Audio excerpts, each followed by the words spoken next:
Retirement అయిన anganwadi teachers హెల్పర్స్కు వెంటనే retirement benefits చెల్లించాలని కోరుతూ anganwadi teachers and helpers union ఆధ్వర్యంలో జిల్లా అడిషనల్ కలెక్టర్ శిశు సంక్షేమ శాఖ అధికారులకు వినతిపత్రాలు సమర్పించారు. ఈ సందర్భంగా యూనియన్ జిల్లా గౌరవ అధ్యక్షులు ఏ మల్లేషు మాట్లాడుతూ 2024 జూన్లో రిటైర్ అయిన అంగన్వాడీలకు ఇప్పటి వరకు రిటైర్మెంట్ బెనిఫిట్స్, వృద్ధాప్య పింఛన్ అందక తీవ్ర ఇబ్బందులు పడుతున్నారని తెలిపారు.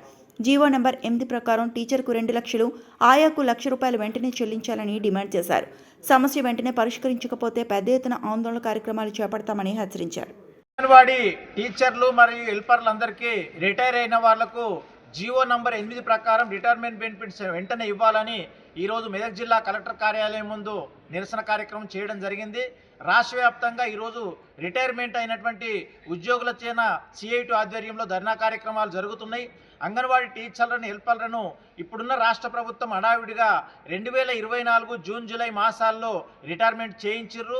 ఆ తర్వాత ఆ యూనియన్ యొక్క పోరాటాల ఫలితంగా టీచర్లకు 2 లక్షల రూపాయలు, ఆయాలకు ₹1,00,000 సౌకర్యం కల్పిస్తూ రాష్ట్ర ప్రభుత్వం జీవో కూడా జారీ చేయడం జరిగింది. ఇదే జీవోలో స్పష్టంగా పేర్కొనడం జరిగింది, రిటైర్ అయిన వాళ్ళందరికీ కూడా వృద్ధాప్య పెన్షన్ ఇవ్వాలని చెప్పి. అటు రిటైర్మెంట్ బెనిఫిట్స్ డబ్బులు రాలేవు, ఇటు ఉద్యోగం పోయింది, అటు పెన్షన్ వస్తలేదు. ఏది లేక అంగన్వాడీ టీచర్లు, ఆయాలందరూ కూడా ఈ డిపార్ట్మెంట్లో 30 నుంచి 40 సంవత్సరాల పాటు సర్వీస్ చేసి ఎలాంటి సౌకర్యాలు లేకుండా ఇలా వీధులు పడేటువంటి పరిస్థితి వచ్చింది. అనేక మంది వృద్ధాప్యంలో కొడుకులు చూసేవాళ్ళు లేరు, కోడళ్ళు చూసేవాళ్ళు లేరు, బిడ్డలు చూసేవాళ్ళు లేరు, ఇలా వీధుల పాలు అయిపోయారు. మరి ప్రభుత్వం వీరి పట్ల పూర్తి ఉదాసీనంగా వ్యవహరిస్తున్నది. పలుమార్లు మంత్రి సీతక్క గారికి కూడా యూనియన్ ఆధ్వర్యంలో వినతిపత్రాలు ఇస్తే మరిన్ని అప్డేట్స్ కోసం మా ఛానల్ని సబ్స్క్రైబ్ చేయండి.